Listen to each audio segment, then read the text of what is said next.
So good evening, everybody.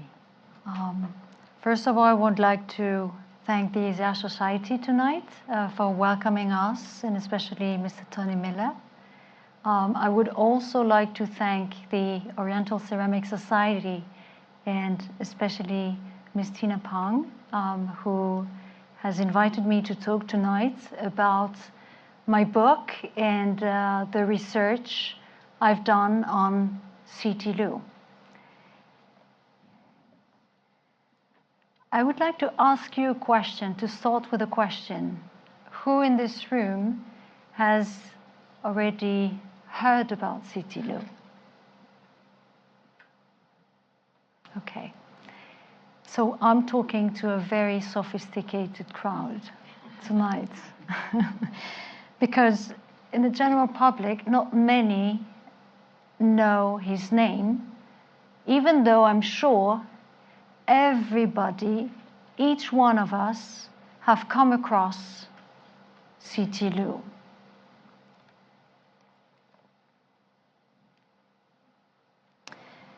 The pagoda in Paris, constructed in 1928, listed historic monument in France, C.T. Liu. The archaic bronze of a buffalo from the Shang Dynasty, who entered the collection of the Shanghai Museum in 1951, listed national treasure in China, C.T. Liu. This is one of the highlights of the archaic bronze room that you can see in the Shanghai Museum on People's Square. The large marble Amitabha from the Sui period, 6th century, in the hall of the British Museum since it's entered the collection in the 30s. The largest sculpture, monumental sculpture, 5.8 meters, C.T. Liu. One of the imperial Tang Dynasty limestone horsetail from the second emperor of the Tang Dynasty, Taizong. Currently in the collection of the University Museum in Pennsylvania, entered the collection there in 1918. Listed national treasure in China, C.T. Liu. So I can go on and on and on for days, listing all the important pieces that you actually can see when you visit the museums around the world, the Nelson Atkins, the MFA in Boston, the Metropolitan Museum, Cernucci in Paris, Guimet, British Museum, Sackler and Freer. I can go on and on. The Guimet, the Khmer room, is also completely C.T. Liu. So C.T. Liu, as you understand, is the most important Asian art dealer of the first part of the 20th century. I think the most important ever. He was the first one to actually introduce what I call the real Chinese art.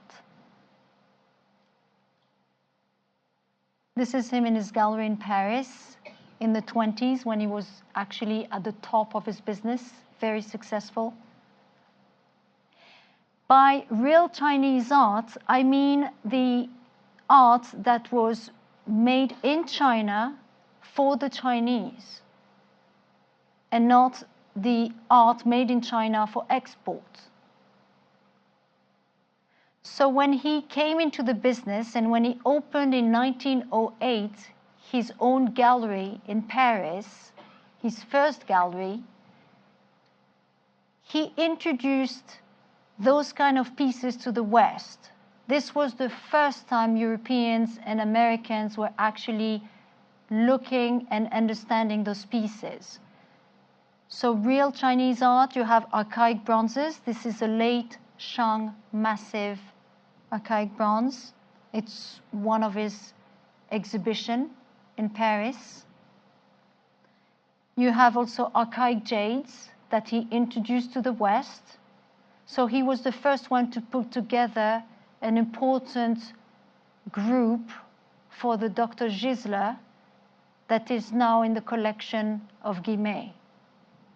Nobody knew exactly what it was for, and he is the one who created the taste in the West. Sculptures, massive sculptures, monumental sculptures, and mural paintings, frescoes. He's the one who donated, sold, explained, put in private collections those important frescoes. So this is his gallery in Paris, the main floor, the entrance. We will talk about his gallery a little bit later on.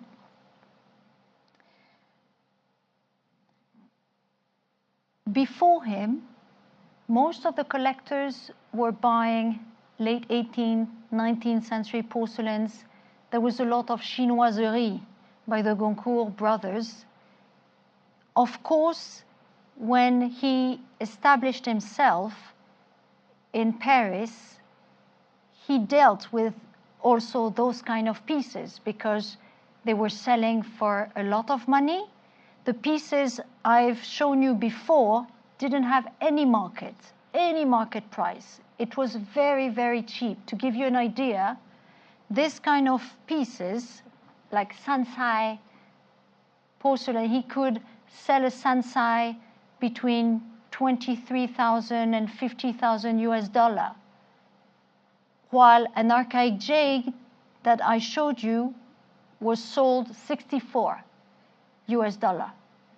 So he actually took a risk. He believed on those pieces. He believed in the market of real Chinese art, ancient arts. He lost money at the beginning, but very quickly he actually made a lot of money in this market. He took the time to educate people because sophisticated American and European collectors were not going to buy if they would not understand what they were buying. So he had to explain to them what it was. And the archaic pieces, for example, the archaic bronzes that you've just seen, while in the earlier 20th century in China, they were discovering those pieces and they were trying to understand what those pieces were, he was already selling them and putting them in the private collections and institutions in the West. So he was way ahead all the others. So he is the most important Asian art dealer ever, but there is no biography, there is no monography, no catalogue raisonné, no exhaustive text or extensive research that has ever been done on this man. Whereas you can see many books regularly published on important dealers like Kahnweiler or Duveen or Bing or even Yamanaka. But Citilou, nothing. It was a mystery. Everybody knew about the dealer, but nobody knew about his motivations, the man, who he was, where he came from. Big mystery. When I started the business in the late 90s, I handled pieces coming from Citilou, the Citilou provenance. But I didn't know who this man actually was. He died in 1957, so I've never met him. So this silence has a reason. it's the will of C.T. Lu himself to hide his life. At the end of his life, in the mid-50s, he has decided, when he was getting very tired and very sick, that he wanted to write his autobiography. He said he wanted to leave a trace for the future generations. But I quickly saw that something was wrong when I read the few notes and pages that he has left drafting his autobiography, because he never went to the end, that instead of leaving a trace, he was actually erasing all the traces. He wanted to rewrite his life. This man has lied for 50 years to everybody, his loved ones, his partners, his colleagues, his clients. Even his name was not C.T. Lu, Lu Jingzai. He was not born Lu Jingzai. He was born Lu Huanwen. But he has never said it to anybody, even his own family. His youngest daughter, who was 94, I couldn't tell her. She wouldn't believe me that he was not Lu Jingzai. So he lied all his life to everybody on everything. So what was he hiding? And why was he not telling the truth? This is what actually interested me. Because at the beginning, my project was to write a catalogue raisonné of all the pieces that he handled, that he had, that went through his hands, and that he placed into collections of museums and private collections. But going deeply into the research, I actually wanted to understand why was he lying. So this is why this all started with an exceptional coincidence. I was working in Paris as an Asian art expert, and in a beautiful afternoon of 2006, I was at the office and I got a call. On the other line was one of the grandsons of C.T. Lu, urging me to come to the pagoda that you have seen to see something. So I was very surprised. First, I didn't know C.T. Lu still had heirs living in France, and I didn't know the pagoda was still owned by the family. But anyway, I rushed to the pagoda, where I was welcomed by the grandson and escorted to the first floor, where his library used to be. I looked around and I was looking for a piece, a ceramic or a painting or jade, and nothing was there. And the grandson said, "Here it is." And I only saw boxes, cardboard boxes, very old boxes and dusty boxes with inside files, old-fashioned files, and inside correspondence and albums with photographs. And rapidly I understood I had a bomb. I had a fascinating discovery in front of me, 50 years of personal archive of this man who was so discreet, so private, so secretive. And I had in front of me many answers to the questions I've always asked myself. So I've spent weeks and weeks going through all the archives, reading each letter, trying to understand his motivations and the travel of each piece. And I actually connected very quickly, as we shared the same passion, art and China. And I've worked, as Mr. Miller said, and lived in the cities where C.T. Lu has also worked and lived. So in New York, in Paris, in Beijing, in Shanghai, So I understood what were in those letters. So from them started, so also going through all this, from them started a long detective work that brought me to the most important institutions in the world, to the most important private collections in the world, and most importantly, in the deep heart of the C.T. Lu family and its mysteries.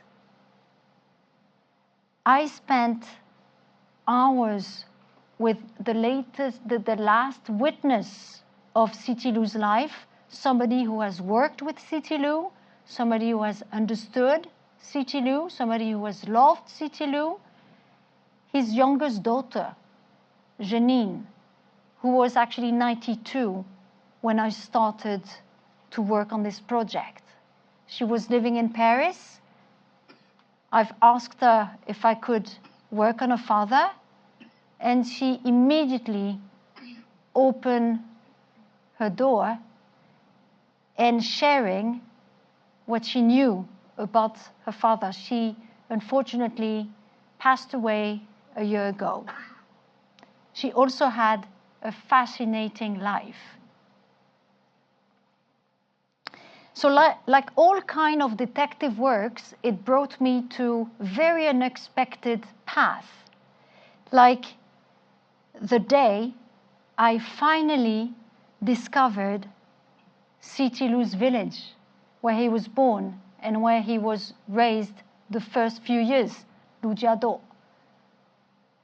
He, when asked during his lifetime by his grandchildren, by his wife, by everybody, if he still had heirs in China, family in China, he was repeatedly saying, "They're all dead. I have nobody left. I'm alone." That was not true, another lie, because what I wanted to do is actually find the place where he was born, but I discovered more than that. I discovered not only his village, which is still as teeny as 150 years ago, in the middle of nowhere in Zhejiang province, so 2.5 hours from Shanghai, 3 kilometers away from Huzhou, in the countryside, 200 inhabitants, like it had 150 years ago. But I also discovered his heirs, his Chinese heirs, the heirs of the Chinese side. So, living many years in China and doing this research, I've been very careful on the proofs. I only worked, and all what is in the book has been proved. I needed 2 proofs, 2 sources to be able to put the information in. So I came back with half of a picture, a family picture that I've taken from his personal private album in Paris of in the village. And I came back and I showed them, and they brought the other half. So what a shock, I cried, I can tell you. It was the most emotional moment of all my research. And I needed a second proof. And they provided it without saying anything to anybody, confirming to all that he had no more family in China. Every year, he was still wiring the equivalent of $2,000 to his little village. The last wire dates from 1956. He died in 57. 1956, he just entered the clinic. So it was the last time he actually organized this wire. And this wire, of course, was blocked in China for many years because of Cultural Revolution. And so the family was able to get this money out, the last wire, in the 80s. And they showed me the bank transfer that they received this money, and there was all the Geneva bank information that I had on the other side. So it matched. Unbelievable. But those people, those heirs, surprisingly, actually I shouldn't say incredibly, because they didn't know who he was, what he was doing. They knew that he made money in the West, that because they were receiving money, but they never asked questions, and they didn't go further into what was he doing exactly. And in a way, it protected them during the Cultural Revolution, because they were completely ignorant of his business. So this is actually, there is a river that goes to Nanshin, and it's actually the river from where Cixi Lu left his village to go first to Nanshin, where he became at the age of 15 a cook for a very wealthy family, from the Zhang Jingjiang's family. And from Nanshin, Zhang Jingjiang brought him in 1902 as a cook to Paris.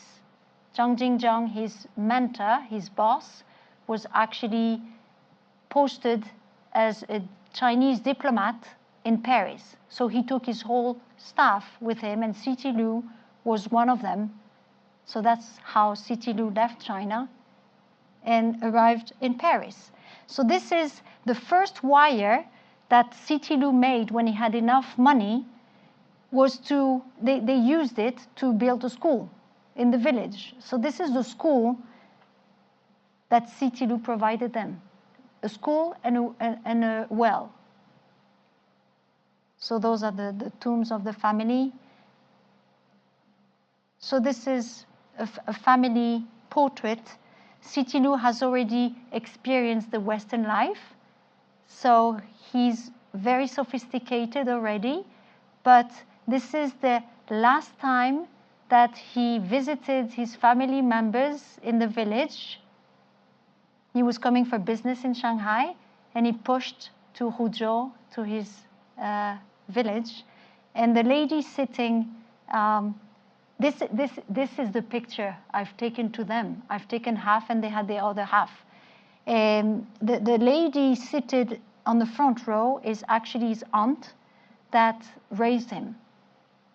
Because you would see he was an orphan. He lost his parents, he was not 10 years old. So what did I find? This is Zhang Jingjiang. So the boss, the mentor, the one, thanks to him, he got out of China. Zhang Jingjiang is like the Song family. The Zhang family is one of the most powerful and wealthy family in China at the time. And he was a revolutionary. So his father decided to get him out of China because he was getting into trouble.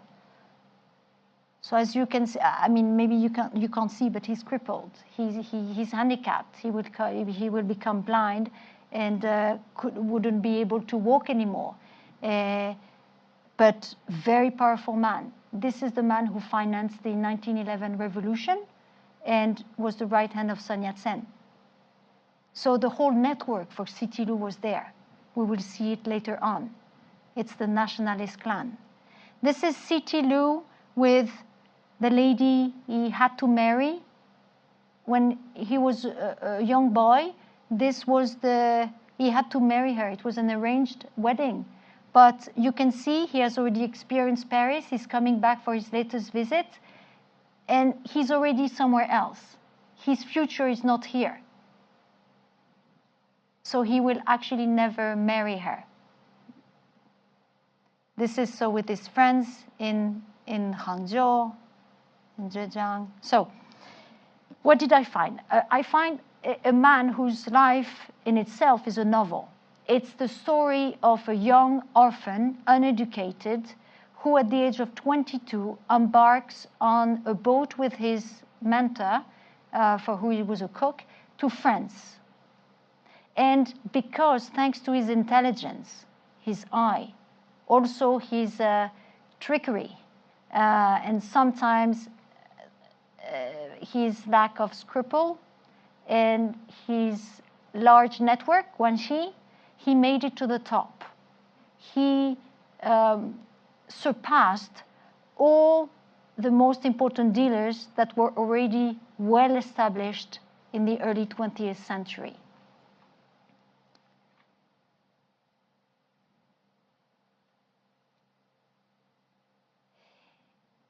it's a man who had a life full of adventure. He lived a dangerous life.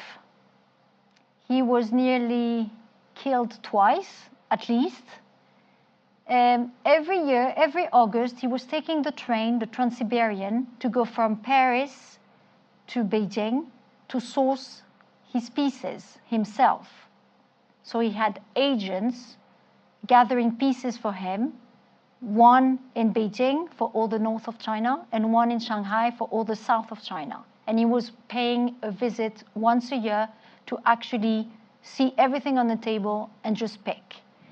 And after the selling of the stele, the imperial stele that you've seen at the beginning, which is even today in China seen as the most terrible crime ever, because it's an imperial piece that has been looted, taken out, and put in the West. He received, when he was in the train, he left Moscow, he was heading to Beijing. He received a telegram from a friend who was in Beijing, letting him know that people were waiting for him in Beijing to kill him because of this. They couldn't accept what he did. So he literally jumped out of the train and changed his itinerary and went to Shanghai. So he avoided the risk in Beijing.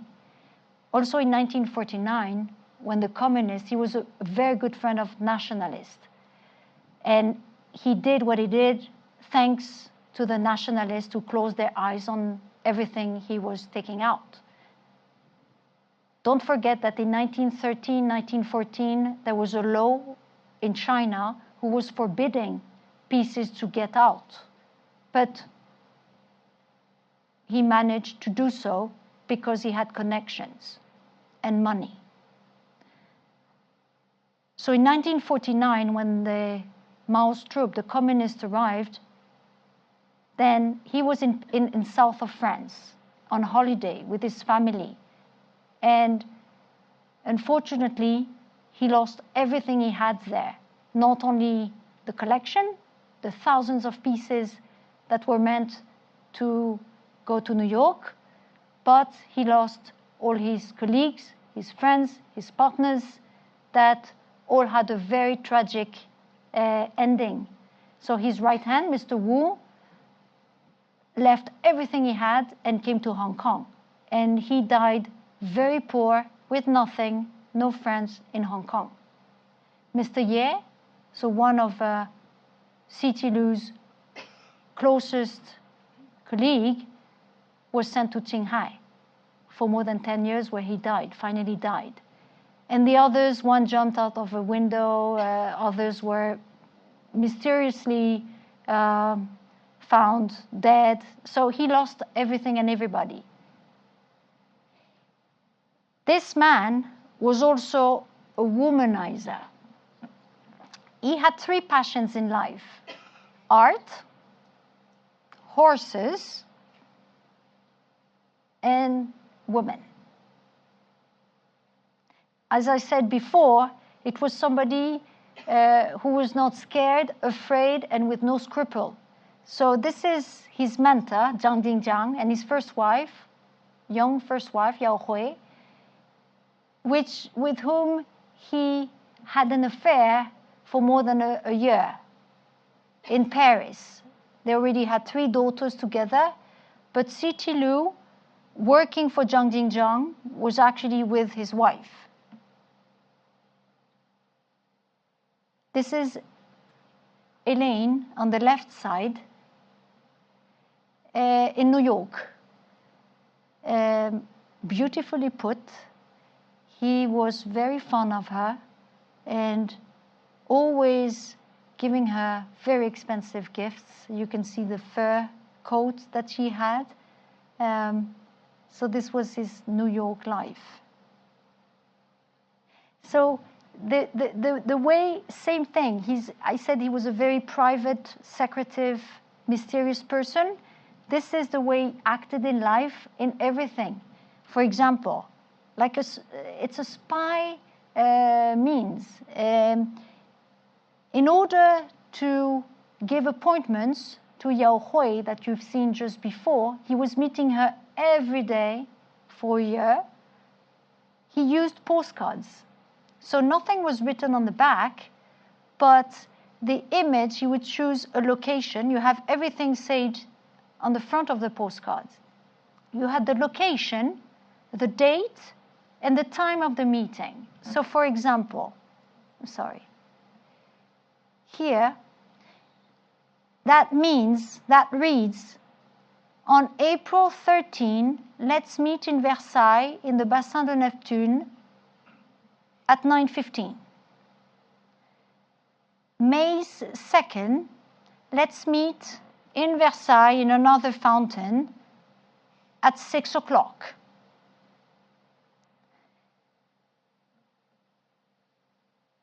So on April 24, let's meet at Bois de Boulogne at 6 o'clock. And every day. So you have 368 postcards currently in the Shanghai Museum. That was given by the Zhang family, not by C.T. Lu.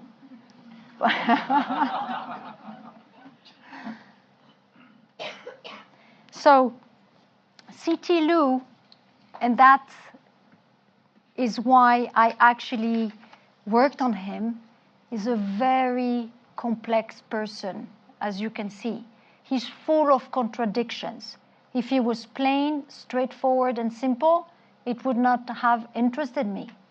It's because he's full of contradictions that excited the project. So when he was asked, do you have children? He would say, no. He had 4 magnificent daughters. But because he had no son, he would answer, no, I have no children. So people, they spent all their life in Paris, but people in New York, people in China, thought C.T. Lu didn't have any children because he was never speaking about his children. And when we asked the question, he would say, no, I have no children. So no boys officially. So Janine is this one.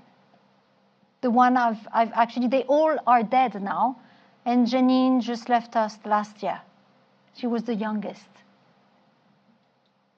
Full of contradiction. This man was fully in love with Olga, who had actually a hat store just next door to the first gallery he was working on Place de la Madeleine. That's how they met. They were about the same age. They fell in love. He was deeply in love with her, but he married her daughter, who was twice younger than him. He was 30, she was 15, and it was an arranged wedding. Why? Because Olga already had money coming from another man. She wanted to have it all. So she wanted the money and she wanted to stay with C.T. Lu. But if she married C.T. Lu, she would lose the money. So she came up with a plan. I will keep the money. You marry my daughter, which I abandoned when she was born. She doesn't know. She's now 15, so legally in France, you can marry at 15. It's the legal age. So let's bring her in and marry her. So we will stay together. I will be your mother-in-law. But at the same time, we'll keep having the money. C.T. Lu at the time, you can imagine, it's 1908, 1910. There was racism in Paris at the time. He had a very difficult time because he was Chinese. So for him, he had tried very hard to have Western girlfriends. But every time the parents were saying no. So he had a very difficult time, love affairs. So when Olga came up with the plan, he was thrilled. He had 2 for the price of 1 first. And he had Western ladies, Western wife. So that's, it was unbelievable. And he would keep the money coming from the other man. So it was a perfect plan. And this plan worked to the whole life because it was a couple of 3 people. So until the end, he was with Olga, but also with Marie-Rose. So you can imagine how Marie-Rose suffered. She had a very, very difficult life. That explains actually many things that she actually never shared with nobody. So the daughter, Janine, she only discovered this 6 years before dying. So her mother have died in the early 80s, and because they never got along. Because Marie-Rose hated Janine because she was a girl. It was her last chance to get her husband back. She had already 3 daughters. If she was not giving a son, she was losing her husband forever. Especially that it was the last time she would have children. She was operated on. She knew she couldn't have children anymore. So when Janine was born, we will see it later, it was a huge disappointment. And she was, since Janine was born, very harsh on her.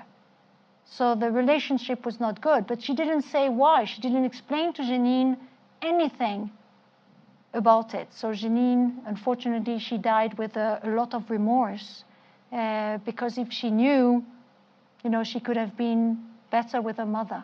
But anyway.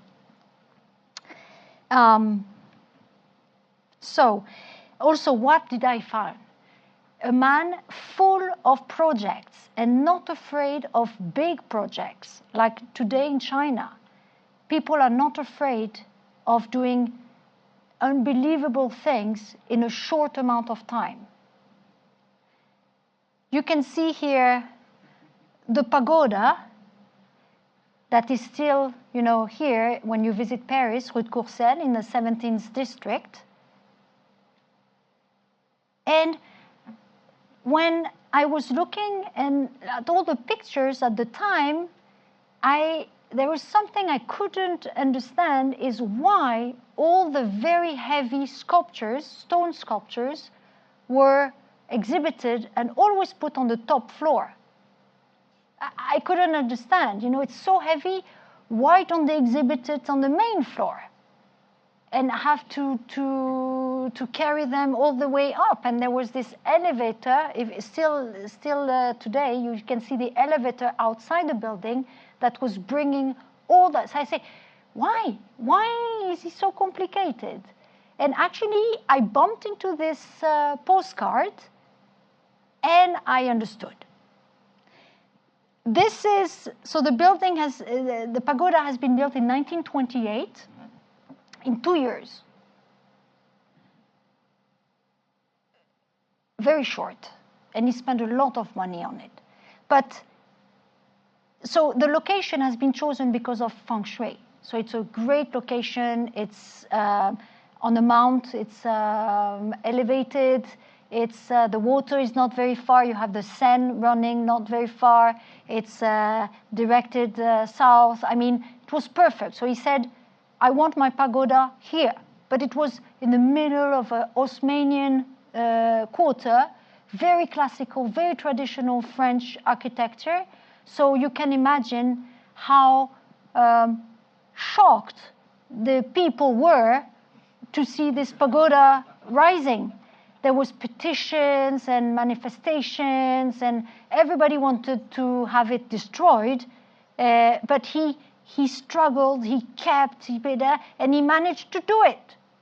And see how life is very weird, because in the 70s, there was a big rumor in Paris that this pagoda, has become an iconic building. It's the unique pagoda. You have the other pagoda is now a movie theater.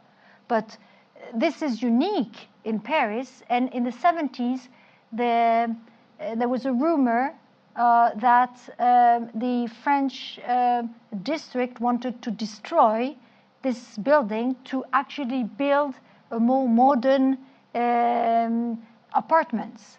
So then all the same people who wanted it to have destroyed in the 20s did the same thing and shouted and fight for this one to remain and not to be destroyed.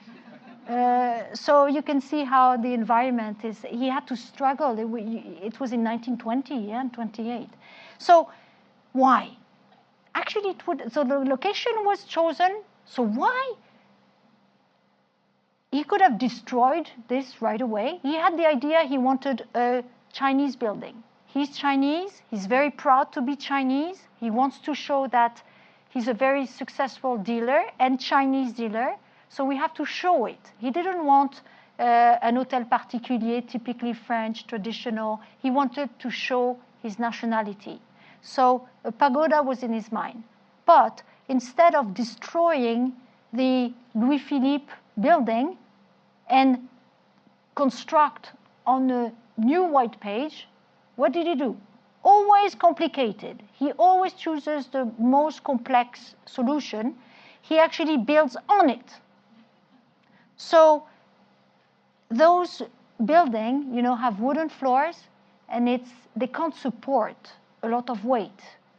So he took this and he constructed all around and added 2 floors up, and we will see he digged 1 floor down. So that's why the 2 floors up are done with cement. So it's a very strong and can support a lot of weight. So all the light objects are actually exhibited here, and all the most heavy things are exhibited here. So I had the answer. So you can see in which environment he is. He's in a completely traditional Osmanian. So this is him in front of his pagoda. So it's in the 40s.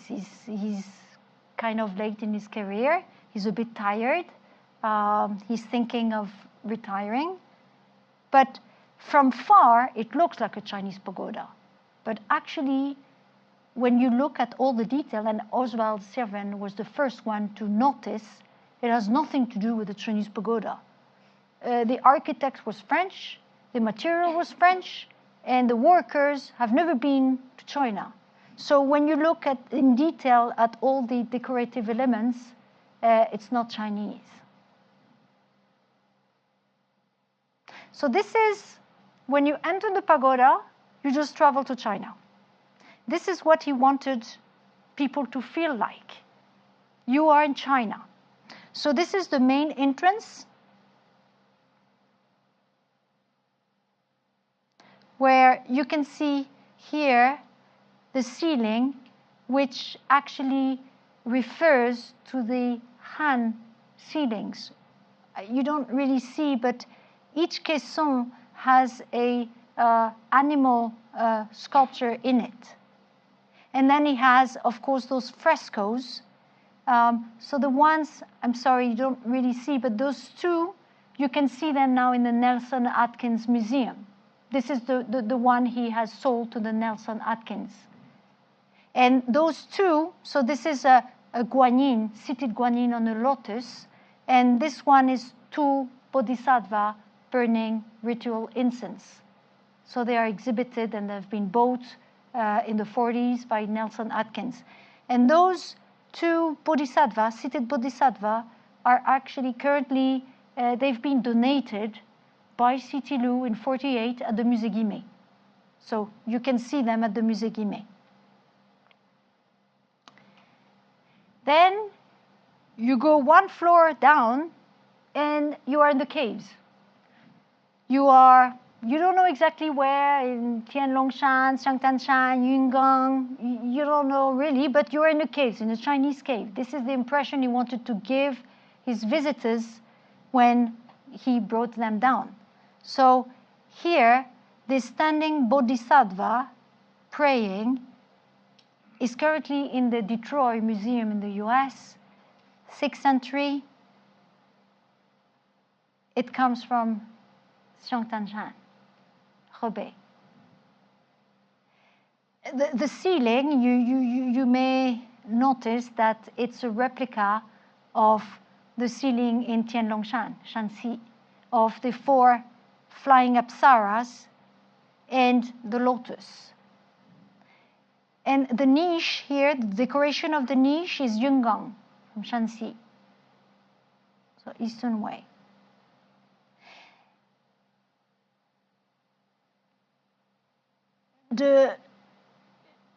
he was very sophisticated and really took care of the pieces. He wanted the best light and the best way to show them to the clients.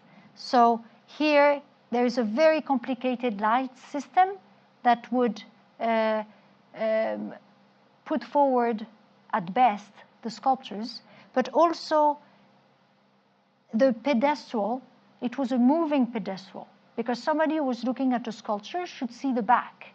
So it was a turning pedestal, and he worked many months with a worker to arrive at this technique for big sculptures. So he was very meticulous, and he wanted the art to be seen at best. He was not only a dealer, he cared about the pieces. He wanted to show them, to show the pieces at best. So then you go on the 5th floor and you're in India. So this is the Indian gallery, what he called the Indian gallery, which is, if you go to Paris at the pagoda, you can still see. Yeah? Of course, you don't have the bronzes, the pieces here, but I mean, the architecture is still there. It's a temple that has been dismantled in Madurai, and that he has put together again in his gallery. Because he was not only dealing Chinese art, he was dealing Indian and Southeast. And then next door you had the Khmer gallery that unfortunately today don't exist anymore. So this is the Indian gallery, this is the Khmer gallery, and here this is the very strong floor where he could put actually all his heavy sculptures. So you can recognize here the miniature sarcophage that is currently in the collection of the Freer from the Tang Dynasty. Here you can recognize Bodhisattva head at the Metropolitan Museum. He has given this piece in 1951 to the Metropolitan Museum. Also, I would like to put your attention on the ceiling. Very new in Paris. First time it was done. A very Art Deco ceiling, very thick glass. Technically so difficult to make. I think it was the most difficult part of the pagoda that was done. The architect, the French architect, was asked by Citilou to do this. He has never done it before. It has never been attempted before, and he made it. And all this in 2 years. This was on the 3rd floor. It was called the Bronze Gallery. So you can see, I'm not going to list everything, but the pieces that you see here are all in museums that you have already visited. This is the 1st floor, the lacquer room, the bird room. This is where he was taking his most exclusive clients and showing them. It was for his VIP. So in the cupboards here, he would put his most precious objects and only bring here his most precious clients. So entering this room was a treat. This is what actually it looks like today. So to give you an idea of the color. So what he did is he has taken screens from China. This is the only part that comes from China. It's lacquered, red lacquered screens, bit late screens, that he used to do the panels. So he separated it and did the walls. So there was also a very sophisticated light system here that looks like papier découpé. So this is the screens that came from China, and he used it for this room.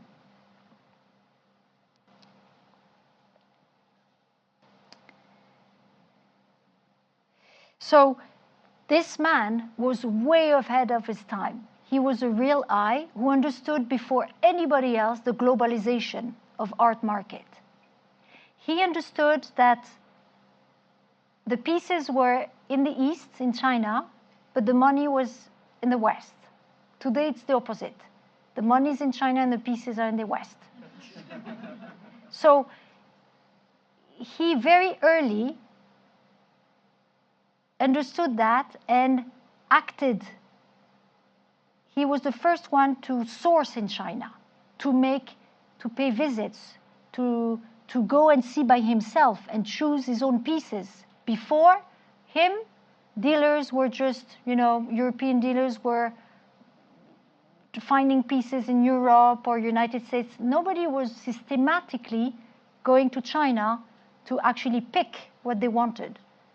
Mr. Freer traveled before C.T. Liu in China and came back with many, many pieces, but he was not a dealer and it was not systematic.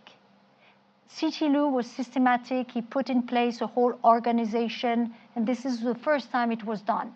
So he introduced and he understood the globalization. And also he understood the evolution of the market. This is so important.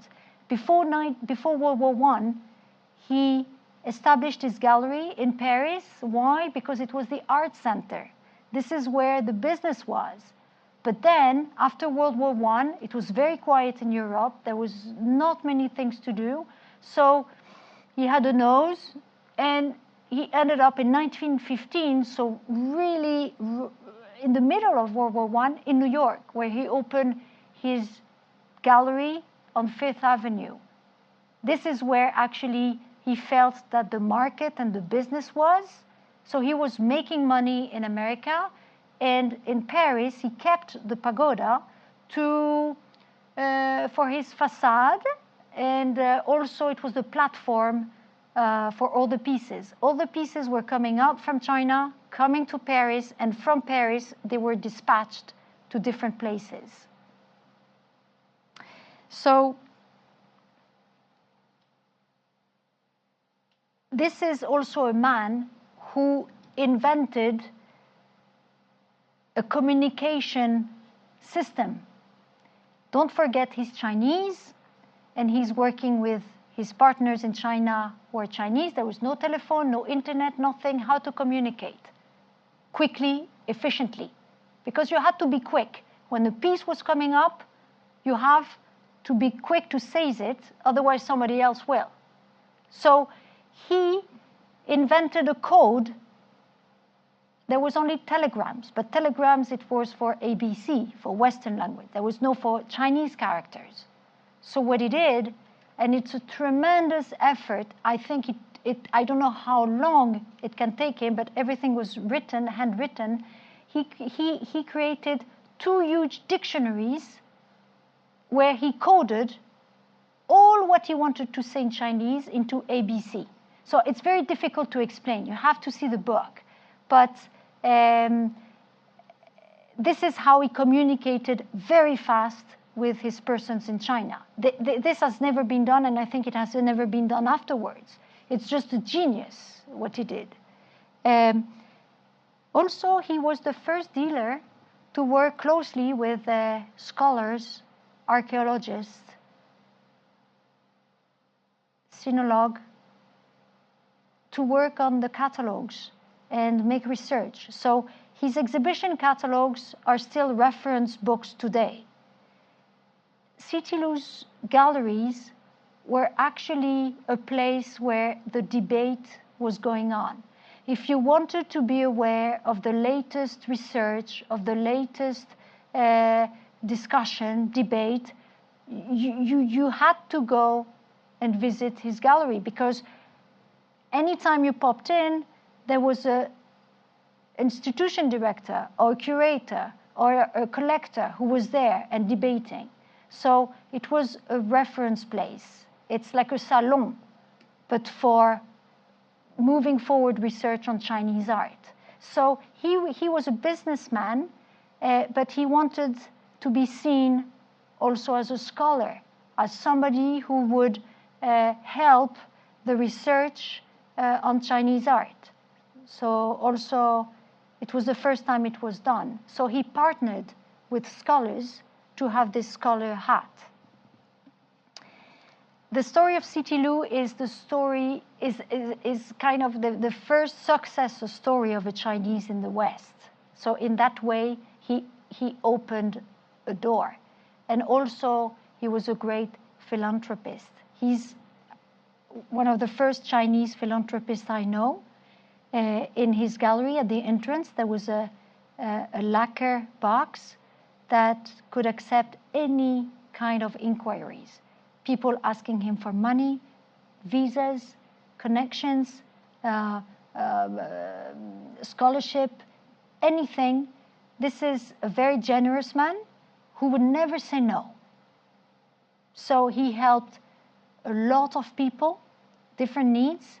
He was particularly fond of students, especially students in medicine and engineering, because, as I said, he loved his country, he loved China, he wanted to help his country to reconstruct after the revolution.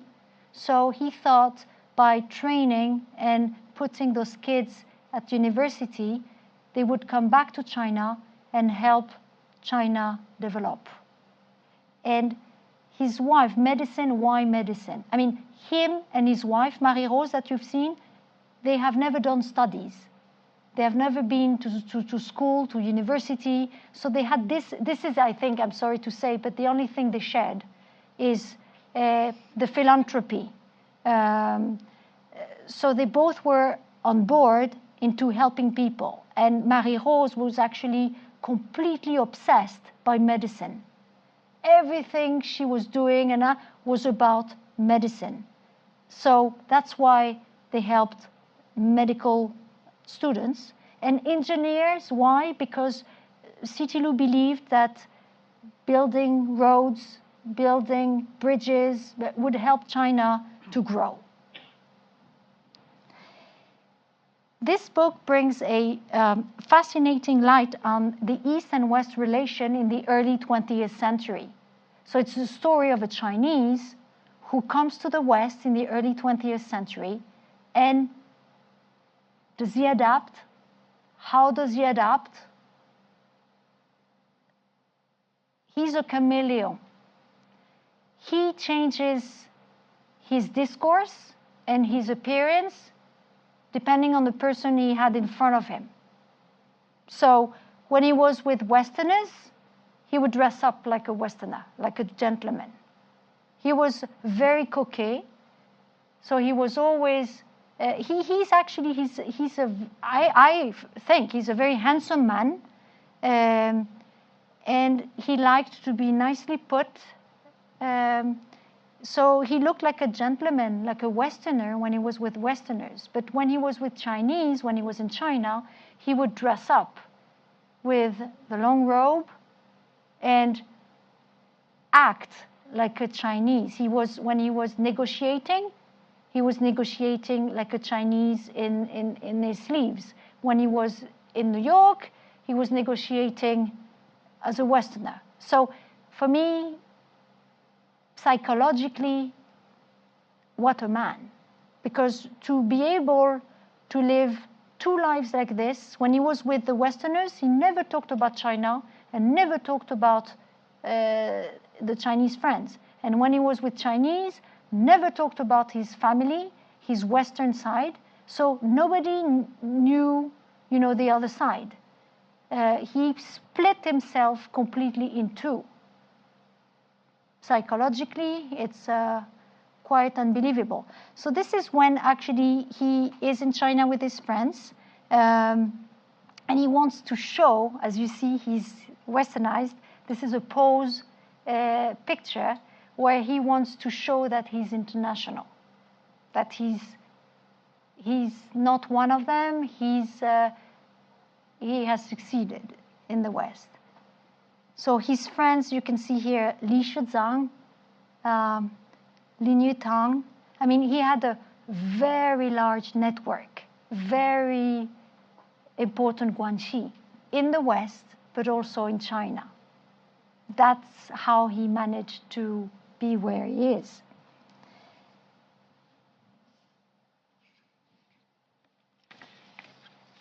So the fact that he's living like this within two worlds, sometimes we can laugh about it. Like, for example, when he arrived in Paris in 1902, he still had the long hair and the long robe. And the first time he goes to public bath, the lady who was at the reception told him to go on the first floor. But when he went, it was the woman floor.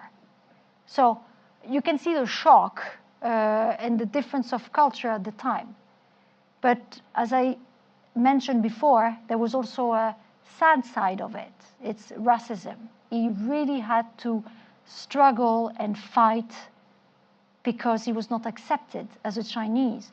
I've read some very emotional letters. So of course, he wouldn't complain and say anything. But what he wrote proved that he was deeply affected of this racism, especially when he arrived in the States and he began to deal in the States with institutions or private collectors. It was the first time a Chinese was entering this market in the United States. So when he took appointment, I wouldn't name any person in particular, but when he was taking appointments to museums to show them pieces, to try to sell them pieces, when people at the reception saw that he was a Chinese, the curators or directors didn't want to go down to meet him. So sometimes he had to wait 2 hours in the lobby of the museum to wait for somebody there to come down, meet him, and listen to what he had to say and to show. Because in the mind of people at the time, don't forget we're early 20th century, Chinese were the workers that would bring to work on the railway.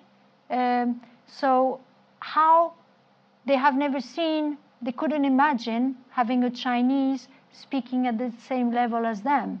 And why would a Chinese would have important pieces to show us? So he had to struggle to start from scratch and to impose himself and to get the trust of not only the institutions, but the private collectors. Rockefeller, for example. The letters, the first contacts he had with Rockefeller in New York was just very hard because Rockefeller wouldn't trust him at the beginning. So it took him some time and he never let down. He really believed, and this is one of the biggest good side of C.T. Liu is his eye. He has a very trustful eye, and he never let go. So, but he has spent most of his life in the West, but personally, I think he remained deeply Chinese.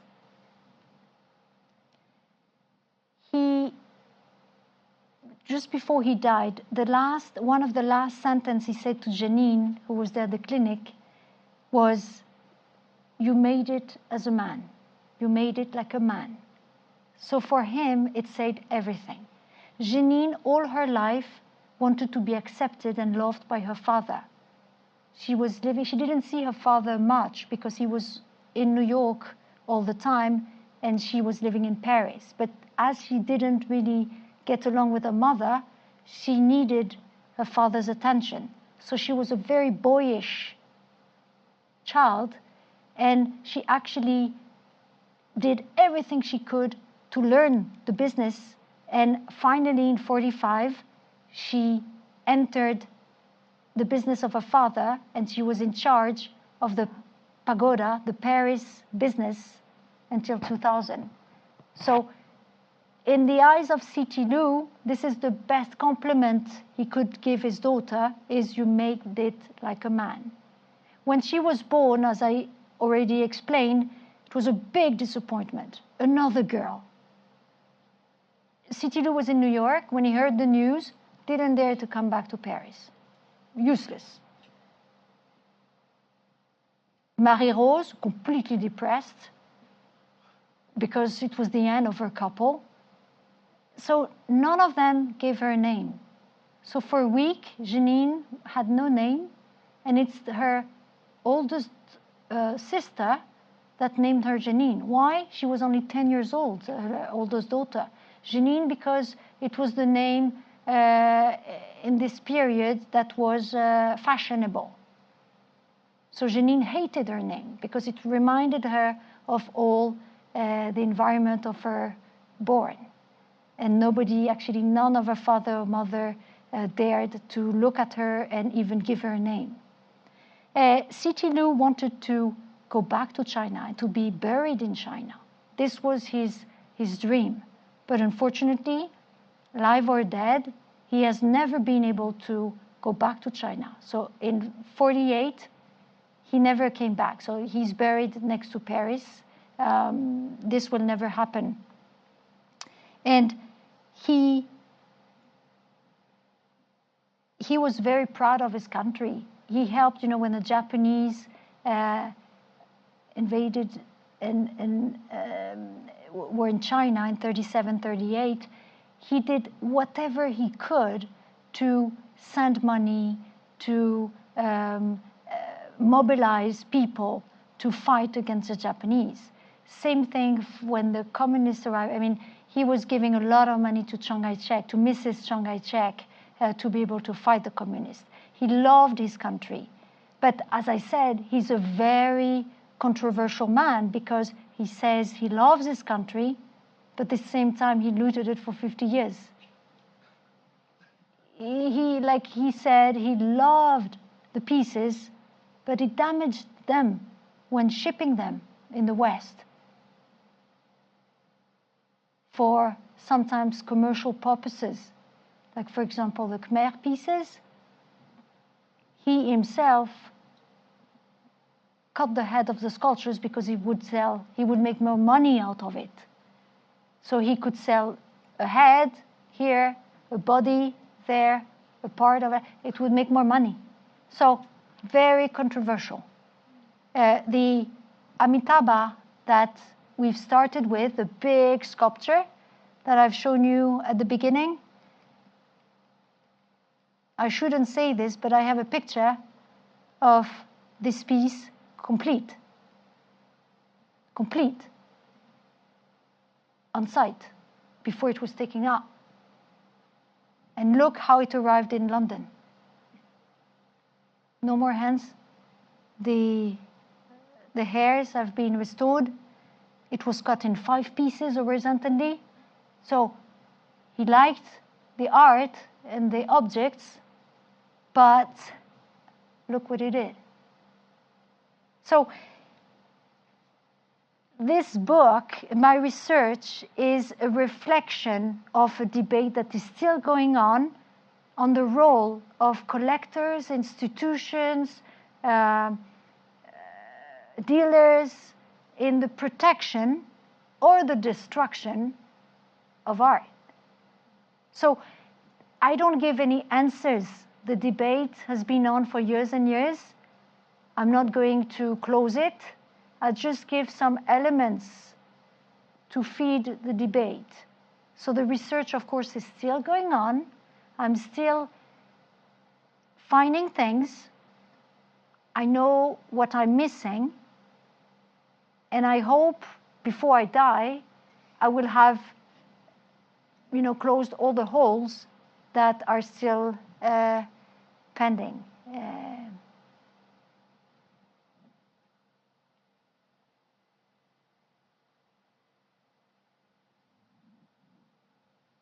So this is the man I've spent hours with. I was sleeping with him. I was waking up with him. And he still haunts me. Yeah.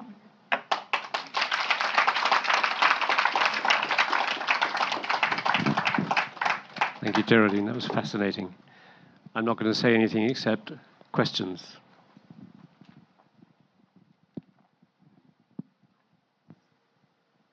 I was thinking I have one. You mentioned a catalogue raisonné. Did that get lost, or have you managed to do that in your spare time as well? I need 2 lives, 3 lives to do it. Yeah. It's a huge project. Yeah. Please.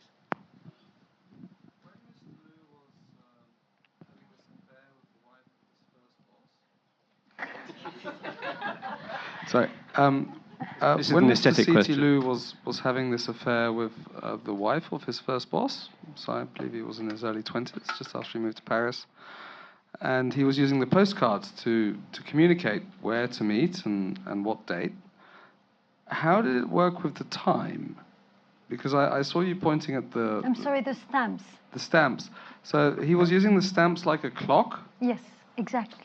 So at the top it's 12 o'clock, You're and down there interested, it's huh? 5. You're and interested. I don't want brilliant. to ask, but I will let you know.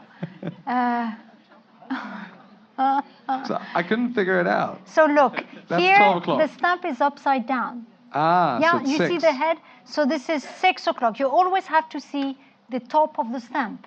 So here, it's the top of the head is here. So 9:15. Here, the top of the head is here. 6 o'clock. This is 5 o'clock. Yeah. One more question. Very smart guy. I know that Mr. Liu is remembered, of course, for his contributions to the Asian art, but the lady Olga, that he married the daughter, was she French or Russian? She had Polish origins, but she was French, but with Polish origin. Mm. Very well traveled, as I understand. Thank you very much. It was a fantastic talk. Thank you. Fantastic. Do we have any more questions? Yes. Oh, Catherine?